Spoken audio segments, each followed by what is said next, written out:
بسم اللہ الرحمن الرحیم۔ السلام علیکم۔ میرا نام شبانہ ہے اور میں اسلام آباد میں رہتی ہوں۔ ایکچولی یہ پیرانارمل انسیڈنٹ ہماری گلی کے ایک چوکیدار کے ساتھ ہوا تھا جس کا نام بوٹا تھا۔ یہ واقعہ آج سے 4 سال پہلے کا ہے۔ محمد بوٹا کی عمر اس وقت 60 سال تھی۔ وہ اسلام آباد کے ایریا سید پور میں چوکیداری کیا کرتا تھا۔ ان کی رات کی ڈیوٹی 10 بجے سے صبح 6 بجے تک ہوا کرتی تھی۔ اسلام آباد کا ایریا کافی پرانا ہے اور پہاڑوں سے ڈھکا ہوا ہے۔ محمد بوٹا بتاتے ہیں کہ ایک رات میں سائیکل پر اپنی ڈیوٹی کر رہا تھا اور معمول کا راؤنڈ لگا رہا تھا۔ یہ جنوری کا مہینہ تھا، کافی ٹھنڈ اور دھند تھی۔ اسلام آباد کی گلیوں میں گشت کر رہا تھا کہ رات میں تقریباً 1 سے 2 کے درمیان مجھے 2 اجنبی آدمی دور سے آتے دکھائی دیے۔ محمد بوٹا نے بتایا کہ انہوں نے خاکی وردی پہنی ہوئی تھی اور وہ دونوں گھوڑوں پر سوار تھے، اور حیرت کی بات یہ تھی کہ وہ میرے سے کچھ فٹ کے فاصلے پر تھے۔ اس وقت مجھ کو ان کے گھوڑوں کی چاپ سنائی دی۔ اس سے پہلے مجھے کوئی آواز نہ سنائی دی تھی، جبکہ وہاں انتہا کی خاموشی تھی۔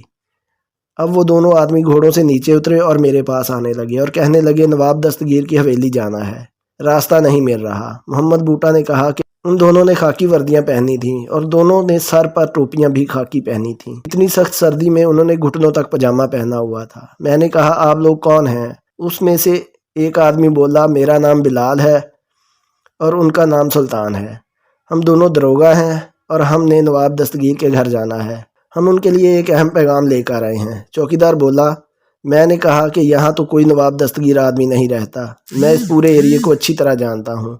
وہ آدمی کچھ نہ بولا۔ وہ دونوں آپس میں اس طرح بات کرنے لگے کہ ان کی زبان مجھے کچھ سمجھ نہیں آ رہی تھی، اور وہ دونوں اپنی زبان کو بار بار ٹویسٹ کر رہے تھے، مروڑ رہے تھے، اور ان کو دیکھ کر عجیب خوف آ رہا تھا، اور ان کے گھوڑے جیسے پتھر کے ہوں۔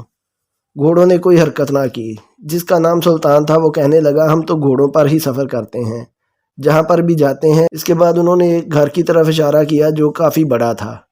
ان میں سے ایک نے کہا کہ یہ گھر ہے نواب دستگیر کا۔ یہ بول کر وہ دونوں گھوڑے پر سوار ہوئے اور اس بوسیدہ سے مکان کی طرف چلے گئے۔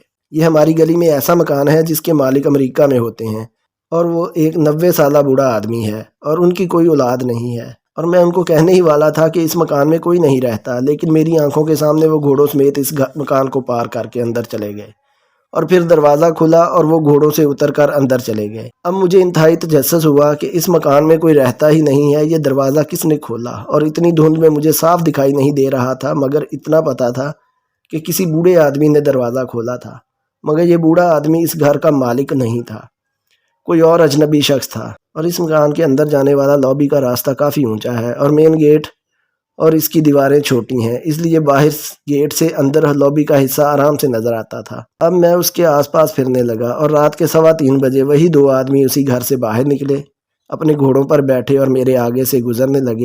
اس بار میں نے دیکھا کہ ایک بوڑھا آدمی ویل چیئر پر تھا جو لابی تک آ کر کھڑا ہو گیا، ان کو دیکھ رہا تھا، اور اس کے بعد وہ لابی کا دروازہ بند ہو جاتا ہے۔ یہ آدمی گھوڑوں پر سوار گلی کی نکر تک چلے جاتے ہیں۔ میں بھی ان کے پیچھے سائیکل لے کے جانے لگا۔ میں نے ان کو آوازیں دینا شروع کی، لیکن انہوں نے میری آوازیں سنی انسنی کر دیں، اور پھر میں نے غور سے دیکھا کہ گھوڑوں کی 6 ٹانگیں تھیں، اور وہ گلی ختم ہوتے ہی دونوں آدمی گھوڑوں سمیت میری آنکھوں سے غائب ہو گئے۔ یہ منظر دیکھنا تھا کہ میں اللہ بول کر وہیں بے ہوش ہو گیا کہ یہ تو جنات ہیں۔ جب صبح ہوئی 5 بجے مجھے گلی والوں نے اٹھایا اور ڈاکٹر کے پاس لے کر گئے۔ وہاں مجھے ڈرپس وغیرہ لگیں، اور پھر میں نے وہ رات والا قصہ سارے لوگوں کو بیان کیا، اور وہاں موجود محلے کا ایک آدمی بولا جو اس مکان کے بغل میں رہتا تھا۔ اس نے کہا یہ تو امریکہ والے بیگ صاحب کا گھر ہے، مگر انکل تو پاکستان پچھلے 5 سالوں سے نہیں آئے، ان کا مکان عرصہ دراز سے بند پڑا ہے، اور جو آپ حلیہ بتا رہے ہیں اور جو گھوڑوں پر سوار تھے وہ 1920 یا 30 میں دروگا ہوا کرتے تھے، اور ان کی سواری گھوڑا ہی ہوا کرتی تھی، جو ایک جگہ سے دوسری جگہ جا کر حکومت کا کوئی اہم پیغام دیا کرتے تھے۔ واقعے کے کافی عرصہ بعد محمد بوٹا بیمار رہے اور ایسا خوفزدہ ہوئے کہ انہوں نے چوکیداری ہی چھوڑ دی۔ ان کا روحانی علاج کافی دیر چلا، لیکن وہ ٹھیک تو ہو گئے تھے، لیکن اب چوکیداری کے قابل نہ رہے۔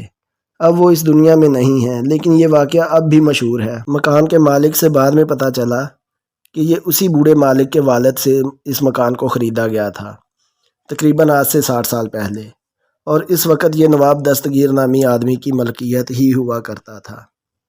امید ہے آپ کو یہ کہانی پسند آئے گی۔ شکریہ۔